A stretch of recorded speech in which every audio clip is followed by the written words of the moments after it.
In this video, we're going to be talking about Instagram and everything you need to know for this course. Instagram is perhaps one of the best sources to get traffic to any sort of platform on the internet right now, whether it be a blog or a Shopify store or offers, CPA offers, things like that. And there are several ways you can do this, but there are quite a few methods that I use personally for Instagram, and they work wonders.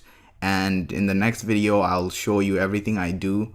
But before that, I just wanted to give you a rough overview, and that we're gonna be building accounts just for our store. You can have 1, 2, 3, or even if you want, you can scale up, but I would recommend just keeping it to 1 to 3, just around there, because you don't need that many accounts if you just follow the strategy I show you.